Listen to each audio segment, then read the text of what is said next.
তো ছোটো বড়ো সবাইকে নমস্কার জানিয়ে আজকে ভিডিওটা শুরু করতে যাচ্ছি। আপনারা এই ভিডিওটা দেখে নেন, লাস্টে আমার কিছু কথা আছে শোনা যাবেন প্লিজ, অনেক গুরুত্বপূর্ণ ভিডিও। আমার বাড়ির থেকে কিছুদিন আগে 20টা রাবার সিট চুরি করা হয়েছে। আর এই চুরগুলো আমার মনে হয় না যে এগুলো বিদেশি চুর, বিদেশ থেকে আয়া আমার বাড়িতে রাবার সিট চুরি করছে। যদিও রাবার সিটগুলো আমাদের বাড়ি থেকে শুধু চুরি করছে না, আমাদের এরিয়ার মধ্যে অনেকের বাড়িতে রাবার আছে, আমাদের বাড়িতে নায়কগুলি চলে অনেক কম, তাও অনেকের বাড়ি থেকে এরকম চুরি চামারি হইতেছে। যেদিন আমরা আসাম যাই এই দিন ওই চুরিটা হয়েছে, আর এই দিন তারা সম্পূর্ণ ফায়দা উঠাইছে আমরা বাড়িটা খাইলে পাই আর কি। কারণ ওই দিন সকালবেলা বাবু গেছে আগরতলা, আর আমরাও এই দিন গেছি মানে 10টার সময় গেছিলাম আসাম। যখন বাবু বাড়ির মধ্যে আইছে আবার পরে দেখতেছে যে এই জায়গাটার মধ্যে আমি আপনাদেরকে দেখাইছি কোন জায়গার মধ্যে আমরা বাড়ির মধ্যে রাবার সিটগুলো সবসময় দেই, রুদে দেই। তো বাবু নরমালি ভাবছে হয়তো আমরা বাড়িতে গেছি, তো রাবার সিটগুলো আমরা তোমার ঘরে কোনো জায়গার মধ্যে রেখে গেছি। কইতেছে কল করতে সিটগুলো কি তুই কোন জায়গার মধ্যে রেখে গেছিস কিনা? অ্যাকচুয়ালি আমরা এই সিটগুলো না এখানে রাখি, এখানে বাস দিয়ে আসলে সবগুলো যতগুলো সিট সবগুলো আমরা এখানে রাখি। তো আমি বলছি না, আমি তো কোনো কিছু রাবার সিটগুলো তো ঘরে রাখছি না, এগুলো তো যেখানে আসতো এখানে রয়েছে।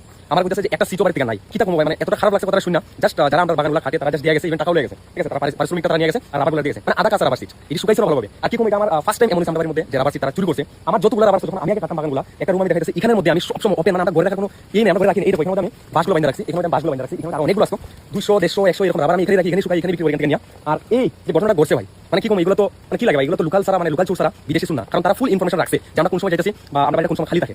এই ডোরে মানে বিশ্বাস করতে আমার বাইসাইকেলটাও বাবু লক করে রাখছে অনেক আগেই, কারণ আমি যখন বেঙ্গলুরে আসতাম তখনই বুঝছি আমাদের এদিকে চোর প্রচুর ভাসছে, যার কারণে বাড়ির মধ্যে আমরা মানে এরকম সবগুলো জিনিস ফেলাই যেতে পারছি না। আর আশা করি আমার এই ভিডিওটা চুর কমিটির লোকের কাছে পৌঁছে গেছে। অনেকে আছে যারা চুর কমিটির লোক, তারা আমার ভিডিওগুলো দেখে। তোমাদের আমি একটা কথা বলবো ভাই, চুরের হইতেছে 3 দিন আর গৃহস্থের হইতেছে 1 দিন, বাস তোমরা অপেক্ষা করো, তোমরা ধরা পড়বে একদিন পাক্কা ধরা পড়বে তোমরা। যেদিন তোমরা ধরা পড়বে এদিন বাকিটা তোমরা দেখে নিও। আর এগুলো হইতেছে আমাদের আশেপাশে আছে এই চুরগুলো, হয়তো আমাদের সাথে ভালো বর্নিং আছে, ঠিক আছে আছে একদম শিওর, কারণ চুরের 3 দিন আর গৃহস্থের 1 দিন ধরা তোমরা করতে লাগবে। আর এই চুরগুলো হইতেছে অ্যাকচুয়ালি হয়তো নেশাখোর, তারা নেশা করার লাগা এবং চুরি চামারি করে, তারপরে গিয়ে নেশাগুলো কনজিউম করে, তারা এবং ড্রাগস অনেক কিছু তারা কনজিউম করে। এই একটা আর আরেকটা কি করে বলবো আমি বুঝতে পারছি না, সংসার চালাতে পারছেন চুরি চামারি করতেছে, কিন্তু ধরা তোমরা করতে লাগবে। আমার এই 20টা রাবার সিট নিয়ে তোমরা কি করবে? কিছু করতে পারবে না। এখন হয়তো বাড়ি ঘরে থাকাটা আমাদের অনেক মানে কষ্টকর হয়ে যাচ্ছে। আর যদি আমার এরিয়ার মানুষ যদি তোমরা ভিডিওটা দেখে থাকো, মানে আমরা মাসিসর মানুষ বা আমার গুছাইলে মানুষ, আমার গুছাইলে মানুষ আমার ভিডিও দেখে চলো চলো, যদি কেউ মাসিসর মধ্যে এরকম আমার ভিডিও তোমরা দেখে থাকো অবশ্যই কমেন্ট করে জানাবে যে তোমাদের বাড়িতে কিছু এরকম চুরি চামারি হইতেছে কি হইতেছে না। তো এই আর কি আমরা সবাই এলার্ট থাকতে লাগবো, আর এগুলো আমরা ধরতে লাগবো। তোমরা জাস্ট অপেক্ষা করো, তোমরা একদিন তোমরা ধরা খাইতে লাগবে, যেদিন তোমরা ধরা খাইবা এদিন তোমরা খেয়ে পাইবা। তোমরা ভালো লাগবে চুর কমিটির লোক, আর তোমরা এইভাবে আগে বাড়ো, চুরি করো, আর বাস আমরা অপেক্ষায় আছি। তো নিশ্চয়ই আপনারা ভিডিওটা দেখতে পারছেন। তো একটা কথাই বলবো, প্লিজ ত্রিপুরাদের মানুষ যারাই আছেন না কেন একটু সতর্ক থাকবেন। আর এরকম কাজ ত্রিপুরাতে কোথায় কোথায় হচ্ছে আপনাদের যদি জানা থাকে আমাকে কমেন্ট করে নিশ্চয়ই জানাবেন। আর ভিডিওটা ত্রিপুরাদের মানুষদেরকে একটু শেয়ার করে দেবেন সতর্ক থাকার জন্য।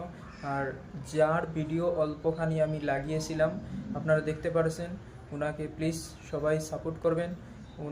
উনি অনেক ভালো ভালো কন্টেন্ট দেন, আমি দেখেছি অনেক ভিডিও ওনার দেখেছি, ওনাকে সবাই সাপোর্ট করেন প্লিজ। উনি অনেক ভালো ভালো কন্টেন্ট দেন, সবাই সাপোর্ট করেন। আজকে এখানেই শেষ করলাম, দেখা হবে নেক্সট কোনো ভিডিও নিয়ে।